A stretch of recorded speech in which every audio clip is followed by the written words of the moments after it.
Amém, queridos?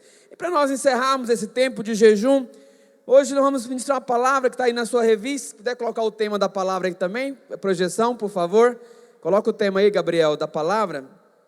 Hoje o tema é: mantenha a fé mais excelente. Mantenha a fé mais excelente. Há um tipo de fé que é mais excelente. Nós aprendemos nesses dias de jejum. Inclusive ontem foi poderoso aqui nosso culto, na sexta também, tivemos culto de avivamento aqui, foi muito bom. E uma palavra poderosa foi ministrada aqui ontem.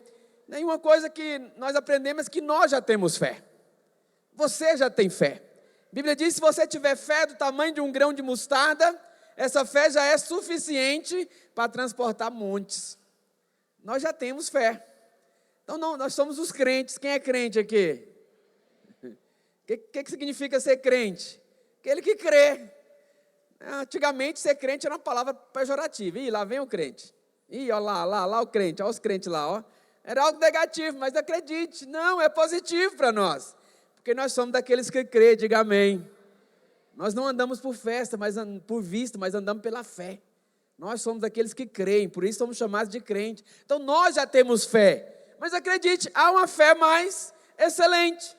Porque como filho de Deus, a vida de Deus para nós é uma vida cheia do Espírito, amém, meu irmão? Cheia de vida, cheia de unção. Mas nós também precisamos aprender a guardar a nossa fé. A Bíblia fala que devemos combater o bom combate da fé. Devemos aprender a guardar a nossa fé. Por quê? Porque nós corremos o risco, olha para cá, muito importante que eu vou te falar. Nós corremos o risco de nos tornarmos naturais. Nós corremos o risco de ver as coisas apenas por uma perspectiva humana. Mas a Bíblia diz que nós não somos daqueles que andam por vista. Mas nós somos aqueles que andamos por fé. Amém, queridos? Porque o problema é que quando nós somos naturais, quando nós andamos por vista, nós limitamos a Deus. Então tenha cuidado para você não limitar o poder de Deus na sua vida. Porque nós sabemos que a Bíblia diz que Deus ele é poderoso para fazer infinitamente mais do que tudo aquilo que nós pedimos, ou até mesmo pensamos. Então Deus é o Deus que faz milagres, é o Deus do impossível, que não há nada demasiadamente difícil para Ele. Mas acredite, quando nós agimos como pessoas naturais, nós podemos limitá-lo. Fala comigo, misericórdia. Misericórdia limitar o poder de Deus. Nós o limitamos muitas vezes por causa daquilo que nós ouvimos. A Bíblia diz que a fé vem pelo ouvir e ouvir a palavra de Cristo. Mas acredite, tem muita palavra sendo ministrada por aí que não é a palavra de Cristo, que mata a sua fé, que rouba a sua fé. Por isso que nesse tempo de jejum nós estamos atentos para não deixar nada de morte sair da nossa boca. Mas quantos quebraram o jejum aqui em algum momento? Ou vários momentos? Podia ficar perto dos irmãos, pastor, o jejum. E eu entendi, quebrei. Pastor, está lembrando do jejum não, pastor? Ou lá em casa, amor e o jejum. O pai e o jejum. Ou seja, porque às vezes nós acostumamos a falar de forma leviana, de forma natural. E essa postura natural tem o poder de limitar Deus. Mas hoje eu quero falar para você que há uma fé mais excelente, amém, querido? Porque muitas vezes nós limitamos a Deus por causa dessa perspectiva natural, humana. Mas acredite que para o Senhor não haverá impossíveis em todas as suas promessas. Deus é um Deus de promessa, e a Bíblia diz que aquele que fez a promessa, Ele é fiel. Olha, não sei se você sabe, mas na palavra de Deus tem mais de 8.000 promessas para nós. E há um texto no Novo Testamento que diz para que cada uma dessas promessas tem dele, fala comigo, o sim. Há um sim de Deus para nós. Então aprenda a não limitar Deus. Fala para o seu irmão aí, meu irmão, não limite a Deus. Pastor, mas como que é possível limitar Deus? Vamos um exemplo claro aqui na palavra de Deus de alguém que limitou o poder de Deus.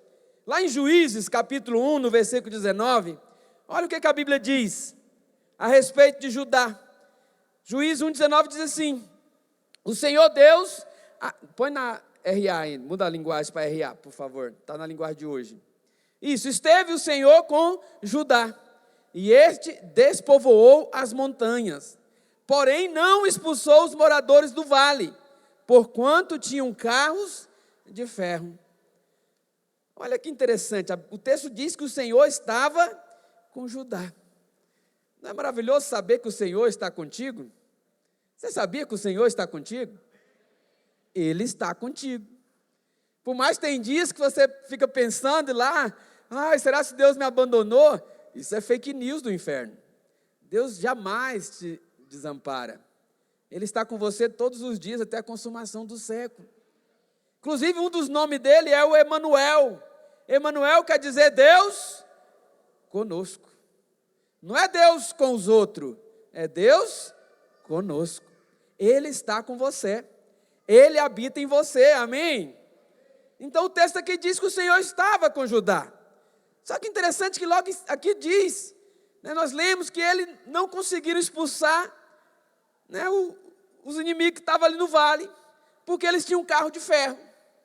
Mas peraí, Deus não é todo poderoso? Esse Deus todo poderoso, o que é carro de ferro para ele? Não passa de papel. O que aconteceu então? Se o Senhor é conosco, o que significa esses carros de ferro? Como diz lá Romanos 8,31, se Deus é por nós, quem será contra nós? Se Deus é por nós, quem pode ser? Que carro de ferro é esse que vai impedir Deus de agir?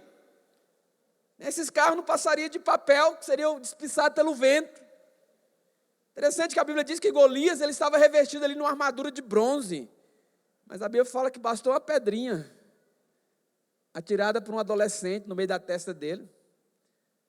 Porque Deus ele é poderoso, amém, queridos? Mas por que então que Judá não conseguiu expulsar ali os moradores do vale? Colocaram a culpa ali no carro de ferro. Mas será se realmente o que estava por trás desse carro de ferro?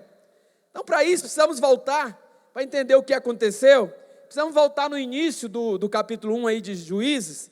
Volta lá para o versículo 1, que lá vai mostrar o que se aconteceu. Por que Judá não conseguiu expulsar ali aqueles moradores? O que diz o texto? Olha, depois da morte de Josué, os filhos de Israel consultaram ao Senhor, dizendo: quem dentre vós primeiro subirá aos cananeus para pelejar contra eles? Respondeu o Senhor: Judá subirá. E eis que em suas mãos entreguei a terra. Presta atenção. O Senhor falou: Judá subirá, mas Deus já declarou: eis que nas suas mãos vou entregarei. O que está escrito? Entreguei. É no passado, já entreguei. Então Deus falou: vai Judá na frente, mas eu já, fala comigo, entreguei. Fala comigo, a vitória já me foi dada. Eu sei que muito crente ele está aí orando para ter vitória. E ele quer a vitória. Tem alguma irmã Vitória solteira aí? Fica querendo a vitória, vai lutar para ganhar a vitória. Mas acredite, a nossa luta já é uma luta vencida. Nós temos que apenas receber a vitória. Apenas receba. Aqui o Senhor já tinha entregado. Já entreguei, não é entregarei, ou vou entregar, não, já entreguei. Já entreguei. Aí continua o texto dizendo: disse, pois, Judá a Simeão, seu irmão: seguinte, você pode subir comigo? Quem deveria ir na frente? Judá. Mas Judá procurou ajuda ao irmão Simeão. Simeão, você pode subir comigo a herança que caiu por sorte? E vamos pelejar juntos, contra os cananeus. Porque depois eu também subirei contigo, quando for tua vez de vencer lá os inimigos teus. Ou seja, ele buscou ajuda no homem. Judá, que já tinha recebido a vitória, buscou ajuda com o homem. Mas o Senhor disse que ele deveria sair primeiro. Em todos os seus desafios, a primeira coisa que nós devemos fazer o nome de Judá, não sei se você sabe, mas significa louvor. Então, na ordem da guerra ali dos filhos de Israel, sempre Judá ia na frente. Porque você começa a vencer a guerra louvando, cantando, adorando. Por isso que é importante, meu irmão, olha para cá, você desenvolver o hábito de orar cantando, ouvir bons louvores, lá no banheiro, no quarto, coloca o sonzinho lá. Está difícil, está passando por luta, está passando por tribulação, aprenda a começar a guerra louvando, adorando, porque quando você faz isso, inimigos caem. Mas, abra um parênteses aqui, deixa o pastor puxar a sua orelha. Boa parte dos irmãos chega aqui no culto, pastor, depois do louvor. Misericórdia. Dá 7h10, 5h10, 5h15, 5h20. Aí os irmãos começam a chegar. Já está acabando o louvor. Não, aprenda a valorizar o louvor. Chega mais cedo. Mas quando começar o louvor, participa. Cante. Pule. Dance. Deixa o Espírito fluir. Não, pastor, não, eu sou alguém comedido, né? O que vão pensar de mim? Como dizia uma música na minha época de conversão, não importa o que vão pensar de mim, eu quero é Deus, eu quero é Deus. Só os crentossauros sabem cantar essa música. Irmão, é antiga essa, tem 25 anos para trás aí. Mas é isso, não importa o que vão pensar de mim, eu quero é Deus. Então as lutas, você quer vencer as lutas, quer tomar posse da vitória, comece louvando, comece adorando. Em nome de Jesus, muda essa prática, chegue mais cedo. E não adianta, se marca mais cedo, ele chega atrasado. Se marca mais tarde, ele continua chegando atrasado. Atraso é um hábito. Olha, a última puxada de orelha do pastor. Lá na parábola das virgens, 5 ficaram de fora porque estavam atrasadas. Porque depois elas conseguiram azeite, só que já era tarde. A porta fechou. Fala comigo, misericórdia. Fecha o parênteses, volta para cá para o texto. Então Judá deveria ir primeiro. Mas qual foi o erro dele? Ele buscou o apoio humano. Interessante que ele disse para o seu irmão, olha, sobe comigo, né, para vencer o meu inimigo. Vai comigo que depois, quando chegar a sua vez de ir, eu vou contigo. Mas Deus já tinha falado que ele deveria ir primeiro e que a vitória já tinha sido dada. Então nós limitamos o poder de Deus quando nós buscamos o socorro humano. A Bíblia fala que Simeão foi com ele. Provavelmente ele até se sentiu mais seguro, tinha mais soldados juntos. Só que não puderam ter a vitória completa. Tiveram só parcialmente a vitória. Não puderam expulsar os do vale, porque tinham carros de ferro. Mas o problema não era os carros de ferro. O que é carro de ferro para Deus? Se Deus era com ele, quem poderia ser contra ele? Mas, irmãos, cuidado com isso. Cuidado para não colocar sua confiança em homens. Não estou falando aqui, não quero julgar, não estou falando aqui que é errado, às vezes você pedir ajuda a homens. Mas o problema é, para quem primeiro você pede socorro? Quando tem aperta, para quem você pede socorro primeiro? Para Deus? Ou liga para aquele parente pedindo dinheiro emprestado? Essa é uma pergunta para não ser respondida, é só para ficar assim mesmo. É uma pergunta retórica. Mas isso é um sinal. Muitas vezes nós limitamos o poder de Deus porque, em vez de experimentar o milagre, recebemos o apoio momentâneo. A ajuda humana, ela é limitada. Primeiro temos que aprender a pedir socorro ao Senhor. Amém, meus irmãos? Porque Ele é que é o socorro bem presente na hora da tribulação. Mas acredite, no dia que você mais precisar de alguém, é exatamente naquele dia que Ele não pode te ajudar. Já passou por isso? No dia que você mais precisou. Hoje eu preciso, se Ele não me ajudar, estou enrolado. Aí naquele dia Ele não posso. Por quê? Porque o homem, ele é ausente. Faz parte da natureza humana ser ausente. Mas a Bíblia diz no Salmo 46, versículo 1, o que diz lá? Deus é o nosso refúgio e fortaleza, socorro bem presente nas tribulações. Ele é o socorro bem presente. Está passando por luta, está passando por dificuldade? Clame a Ele. Primeiro, clame a Ele. Pode até ser que Ele vai direcionar você e levantar alguém para te ajudar. Mas acredite, vai ser diferente. Vai ser diferente. Mas isso também aconteceu com Moisés. A Bíblia fala que Moisés, quando Deus apareceu para ele na sarça ardente, e chamou ele: Moisés, olha, vai até o Egito, fala para Faraó, para deixar meu povo ir. Aí Moisés começou: Senhor, mas como assim? Como é que eu vou lá? Quem que eu vou dizer? Vão perguntar qual Deus mandou e quem que eu digo? Fala, eu sou, te mandou. Eu sou o que sou, te mandou. Tá bom, Senhor, mas assim, é porque eu sou meio lerdo para falar, minha língua é meio pesada, eu meio gaguejo. Aí o Senhor perdeu a paciência com ele. Mas quem fez a boca do homem? Quem fez o mudo? Quem faz o mudo falar? Quem faz o cego ver? Ou seja, mas Moisés ele ficou colocando limitação em Deus. Precisou Deus levantar Arão para ser o porta-voz. Mas ali não era a vontade perfeita de Deus. Foi uma vontade permissiva. A vontade perfeita de Deus é que Moisés fosse o porta-voz. Moisés falasse em nome do Senhor.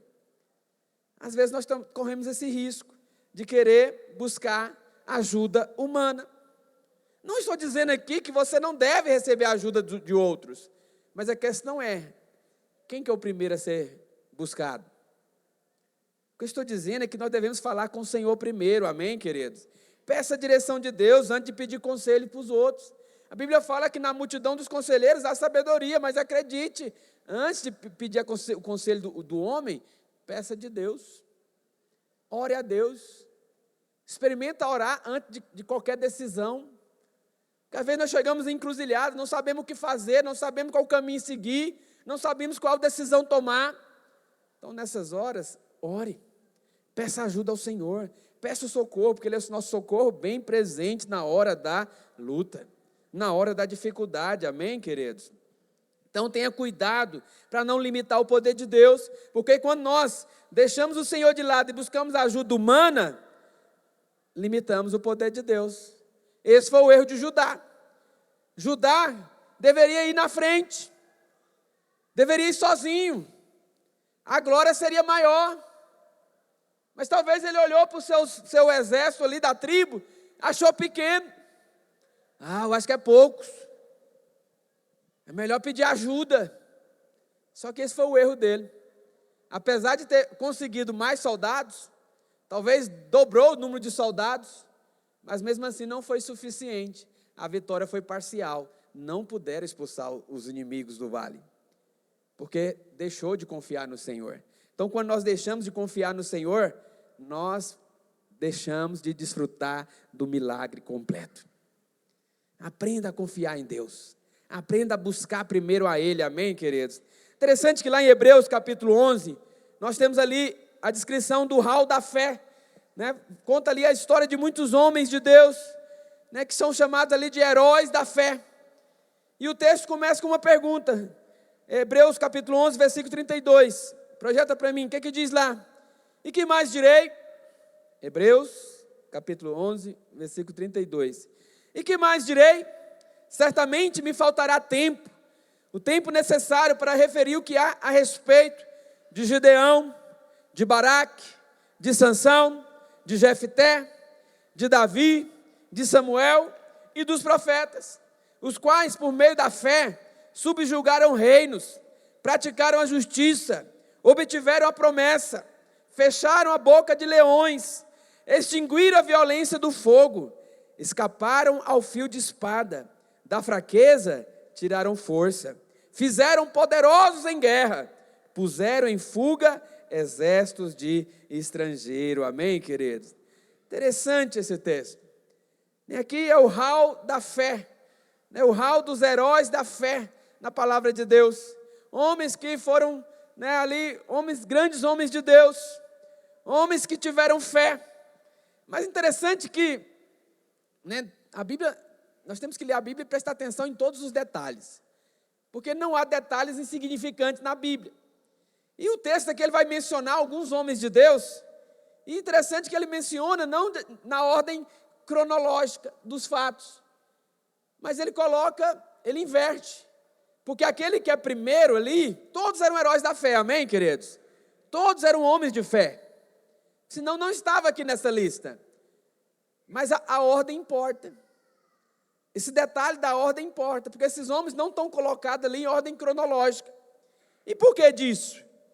Porque ele fala aqui de Gideão e Baraque, mas só que se você for ler a Bíblia ali, você vai ver que Baraque ele veio antes de Gideão, mas Gideão está colocado primeiro.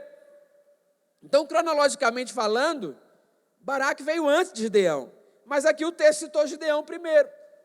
Por quê? Porque nada na Bíblia é por acaso. Há um motivo. Porque o primeiro colocado aqui, ele tem uma fé mais excelente. E hoje o tema da nossa ministração aqui é a fé mais excelente. E o que esses homens fizeram que alguns foram considerados diante de Deus como uma fé mais excelente? Vamos ver isso rapidamente antes de nós tomarmos a ceia. Então é interessante que depois, o texto continua dizendo que veio, depois fala de Sansão e Jefté. Mais uma vez também a ordem é invertida, porque Sansão vem antes de Jefté. Depois ele fala de Davi e Samuel. Samuel também vem antes de Davi, mas Davi está primeiro. E por que disso? Qual que é o significado profético? Certamente, há um sentido profético nisso. Essa ordem não está aqui por acaso, mas o Espírito Santo, ali que inspirou o escritor, de propósito colocou ali a ordem certa, porque os primeiros foram aqueles que tiveram uma fé mais excelente diante de Deus. Então Sansão, ele foi o último juiz, mas ele morreu cego, diz a Bíblia. Depois nós também vemos que os reis governaram ali até na época do exílio babilônico, e o último rei também foi cego, cegaram os olhos dele. Há algo profético em tudo isso. Porque tudo que o homem faz, seja como profeta, seja como rei, ou como sacerdote, se ele faz na força do braço, se ele faz sem depender de Deus, o final é cegueira espiritual. O final é cegueira. Nos tornamos cegos. Então a prioridade que está nesse texto aqui, ela é baseada na qualidade de fé. Pastor, mas toda fé é igual? Não. Porque senão os discípulos não pediam lá, aumenta-nos a fé. Então a fé é mais excelente. Então Sansão, ele veio depois de Jefté, só que o seu nome aqui é mencionado primeiro. Mesma coisa acontece com Davi e Samuel. Samuel veio primeiro, Samuel que ungiu Davi, mas Davi foi colocado na frente. Será por quê? Eu gostaria de discutir com você rapidamente qual a razão disso. Então eu creio, meu irmão, que quando Deus coloca um nome em primeiro lugar, isso mostra a prioridade. Isso significa que Deus favorece aquele que está na frente. Por quê? Porque alguma coisa aconteceu ali que a fé dele foi mais excelente. Então vamos avaliar aqui. Vamos avaliar o que aconteceu na vida desses homens. Porque a fé maior é aquela que vem primeiro. É aquela que é confiada em Deus. Então aqui ele coloca praticamente 3 grupos, de 2 a 2. 3 duplas de 2. Primeiro ele começa dizendo Gideão e Baraque. Mas entenda que todos eles são heróis da fé. Todos eles estão registrados aqui em Hebreus, que fala sobre homens de fé. Só que alguns deles tiveram uma fé mais excelente do que os outros. Vamos começar a analisar primeiro Gideão e Baraque. Meus irmãos conhecem a história de Gideão. Talvez a história de Baraque já não é tão conhecida, mas Gideão todo mundo já sabe. Já lembra mais fácil. Ambos tinham fé. Só que a fé de Gideão era mais excelente, porque Gideão, ele confiou em Deus. Ah, pastor, mas Gideão fez prova de Deus. Pois é, mas fez prova com Deus. Os olhos dele estavam em Deus. Porque Deus chamou para ele. Quando Deus chamou ele, a Bíblia fala que Gideão estava escondido, malhando trigo, num lugar que era um lagar de fazer vinho, com medo dos inimigos, fazendo escondido. E Deus aparece para ele, e o que Deus fala? Gideão, homem valente. Aí Gideão olha, e o Senhor, é você, Eu, homem valente? Estou aqui escondido. Mas é assim que Deus nos vê. Às vezes tem momentos na nossa vida que Ele também tem medo. Mas a Bíblia fala que o perfeito amor lança fora todo medo. Deus nos vê como homens de Deus, mulheres de Deus, cheios de fé, cheio de unção, cheio de vida. O Espírito Santo já habita em você. Amém, homem valente? Amém, mulher valente? Mas ele ficou com receio, ele estava com receio. E Deus falou para ele separar um grupo, né, de guerreiros ali para poder ir para a batalha. E ele falou: Senhor, então me dá um sinal. Mas ele pediu sinal para quem? Para Deus. Ele falou é o seguinte, olha, vou pegar esse novelo de lã aqui, vou colocar lá fora da tenda de noite, e se amanhã de manhã esse novelo estiver molhado, mas toda a terra em volta estiver seca, aí eu sei que o Senhor me enviou. E o que aconteceu de manhã? Isso, o novelo estava encharcado e a terra em volta estava seca. Então ele confiou em Deus. E ele foi, os irmãos conhecem o resultado da história. Lá na frente, quando ele pensou que estava ali com 32 mil soldados para guerrear, cheio de fé, Deus fez uma prova lá e mandou quase todos embora. Ficou um grupinho de 300 com ele. Mas ele confiou em Deus e Deus deu a vitória. A fé dele foi excelente, porque confiou em Deus. Mas pastor, e Baraque? Baraque foi alguém que limitou a Deus. Lá em Juízes capítulo 4, versículo 3, o que a Bíblia diz? Ali os inimigos, no tempo do juízo, estavam cercando Israel, estavam ali fazendo 20 anos, eles padecendo diante dos inimigos. E Deus mandou que ele livrasse. Aí o que está escrito lá? Juízes 4, 3. Juízes 4, 3. Projeta para mim aí, queridão. Precisa que você seja rápido. Juízes 4, 3. Alguém pode socorrer lá atrás? O que diz lá, olha? Clamaram os filhos de Israel ao Senhor, porquanto Jabim tinha 900 carros de ferro. Ei, mais uma vez os carros de ferro aqui. Carro de ferro era um tropeço na vida dos israelitas. Clamaram os filhos de Israel ao Senhor, porquanto Jabim tinha 900 carros de ferro. E por 20 anos oprimia duramente os filhos de Israel. Débora, a profetisa, mulher de Lapidote, julgava Israel naquele tempo. Então, naquele tempo, eles estavam ali debaixo de opressão do inimigo, 20 anos sofrendo, e chegou o tempo que Deus ia livrá-lo, que eles clamaram a Deus. E Débora, a profetisa, estava julgando Israel naquele tempo. Então ela chamou Baraque e disse para ele, lá no versículo 6, vai para o versículo 6, por favor. Mandou ela chamar Baraque, filho de Abinoão, de Quedes de Naftali, e disse-lhe: porventura o Senhor Deus não deu ordem, dizendo: vai e leva gente ao monte Tabor, e toma contigo 10.000 homens dos filhos de Naftali, e dos filhos de Zebulon, e farei ir a ti para o ribeiro de Quizon a Cícera, que era o comandante do exército de Jabim, com seus carros e com as suas tropas. E o que o Senhor diz? E o darei nas tuas mãos. Então, mais uma vez, o Senhor disse que a vitória já estava, fala comigo, entregue. Já estava conquistada. Ele tinha que ir lá apenas receber a vitória. Então, foi dada pela direção. Deus deu a ele a direção que ele destruísse Cícera, né, que era o comandante do exército inimigo. Só que ele olhou para a profetisa, lá no versículo 9, o que ele diz para ela? Ele falou para ela: olha, se fores comigo, irei, porém, se não fores comigo, não irei. Está no versículo anterior. Depois, no versículo 9, ela continua dizendo, ela respondeu: certamente irei contigo, porém, não será a tua honra da investida que empreendes, pois as mãos de uma mulher o Senhor entregará a Cícera. E saiu Débora e se foi com Baraque para Quedes.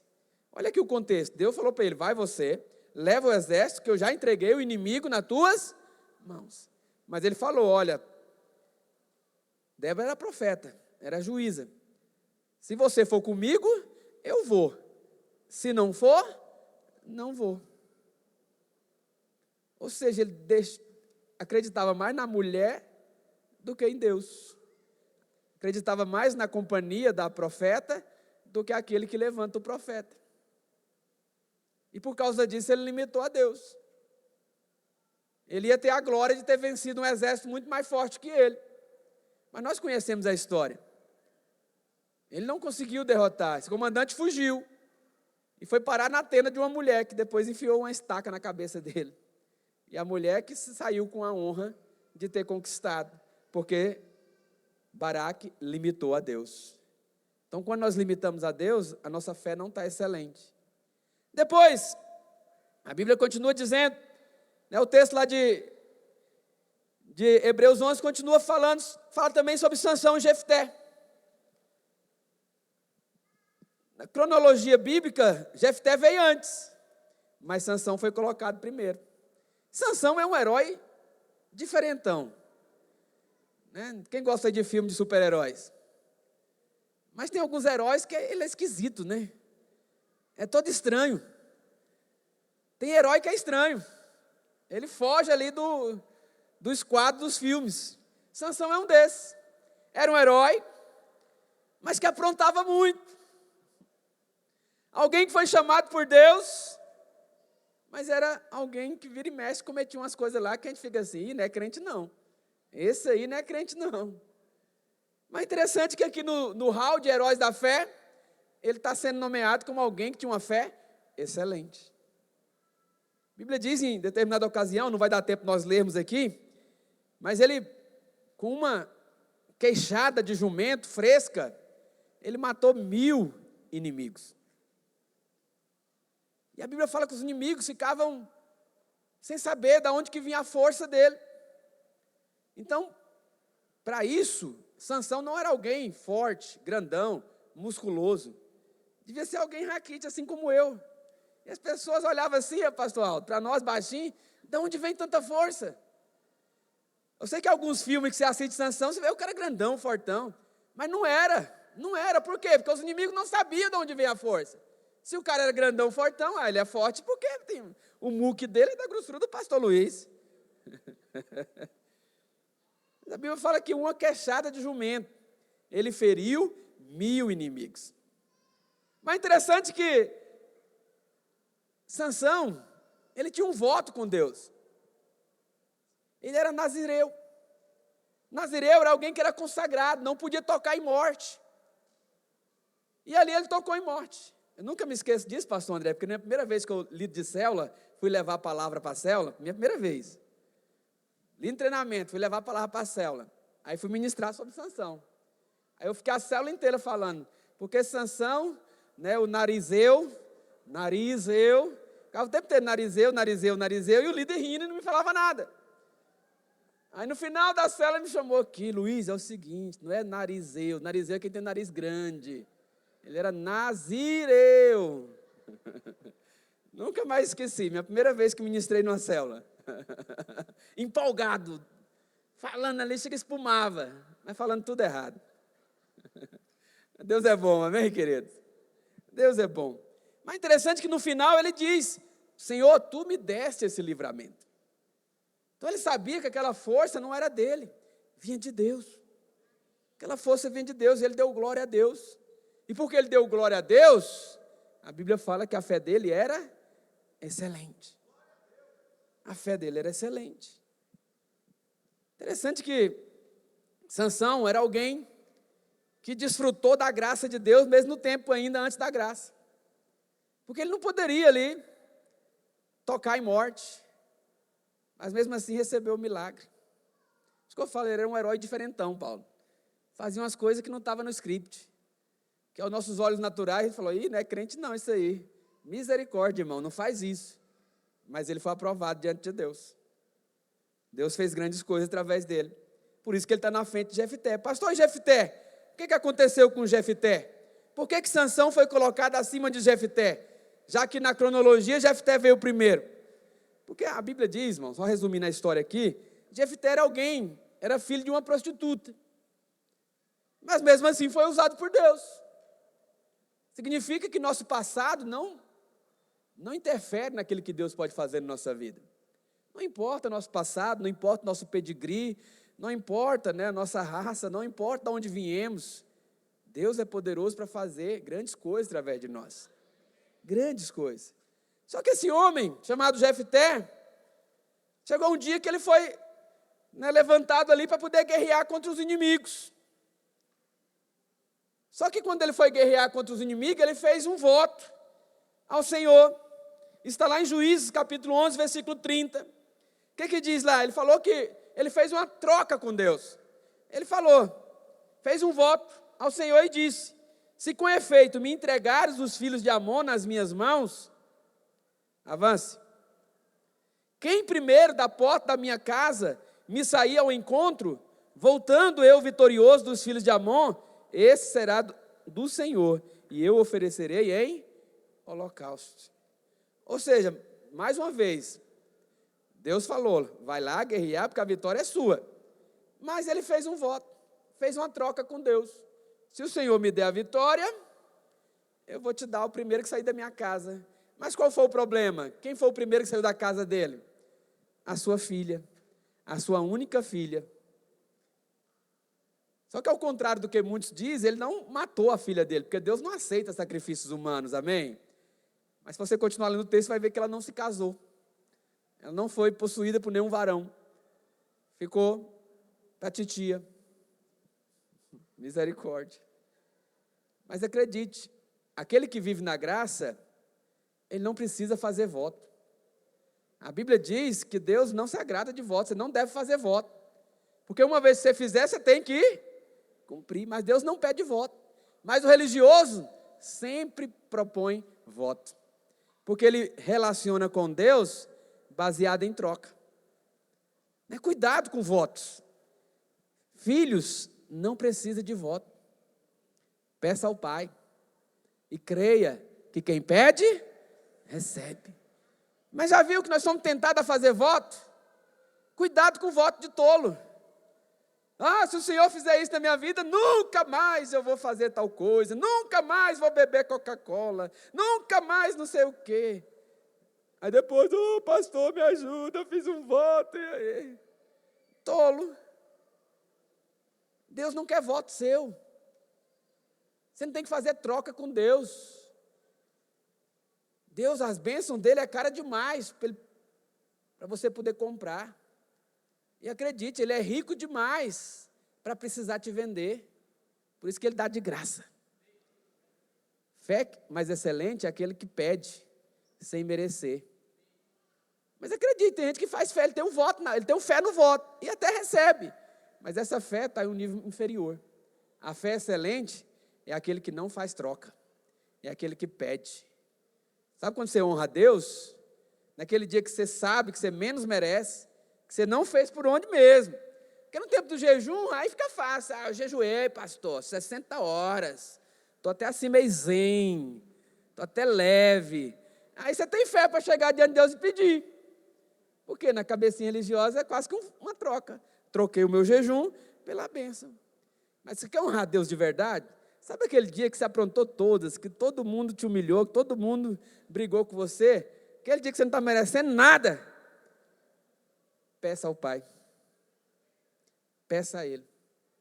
Essa fé é excelente. Confia na graça. Confia no sacrifício de Cristo, amém? Mas infelizmente, quantos ficam aí trocando com Deus? Ele é crente, mas fala mal do primo que é católico, que vai para a Trindade a pé. Mas ele também faz troca. Critica lá, nossa, esse católico aí vai para a Trindade a pé, para que isso?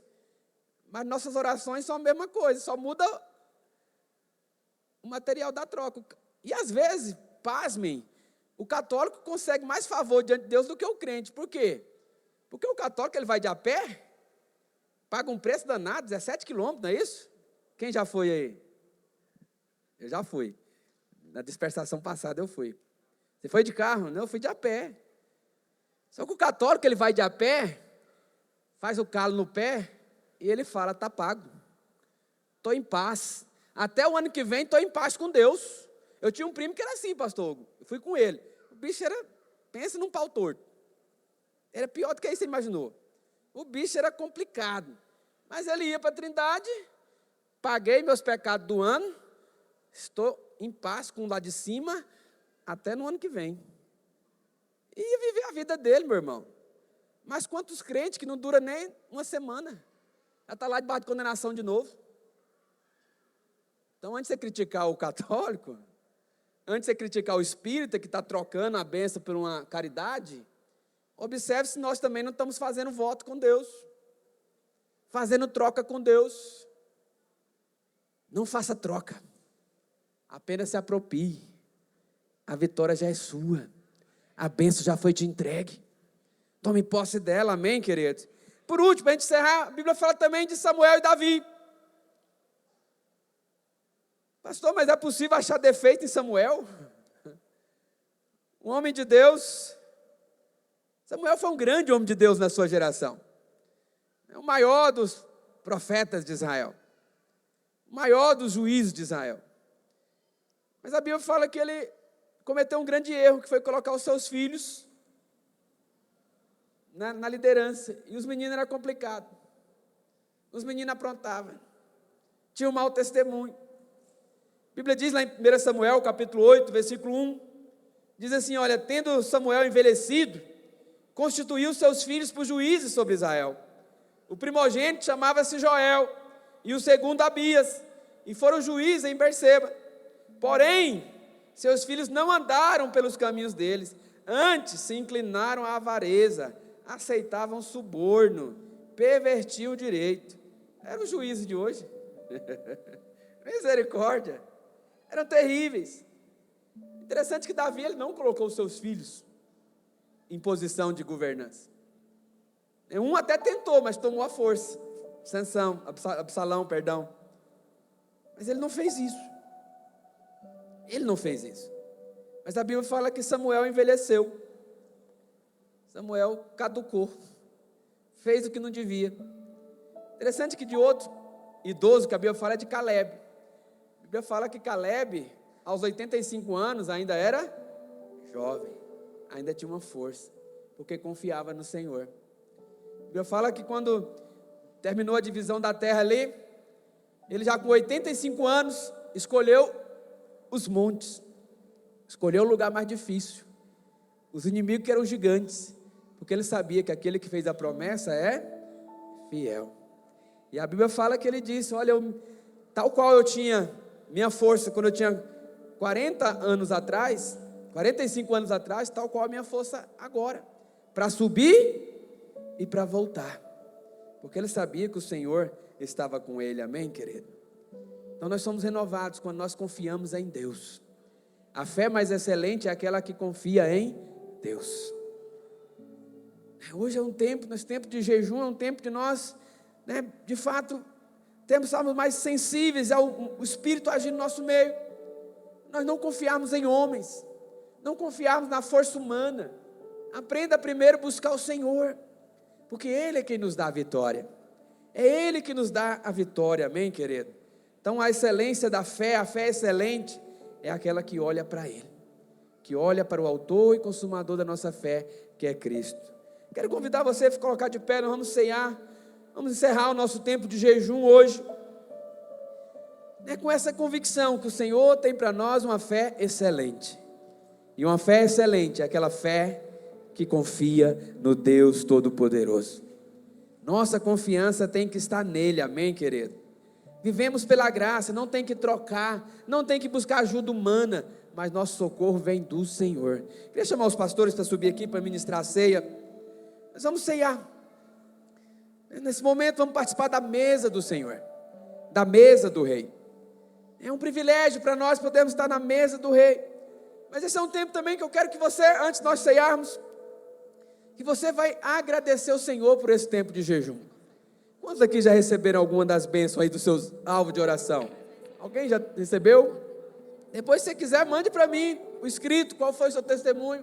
Queremos compartilhar os testemunhos. Mas agora é o momento que você vai agradecer ao Senhor por essas bênçãos que você já recebeu. Pastor, mas eu não estou vendo ainda. Mas acredite, as coisas já estão se movendo no mundo espiritual. Queria que você levantasse suas mãos para o céu nessa noite. E você vai agradecer ao Senhor por esse tempo de jejum. Você vai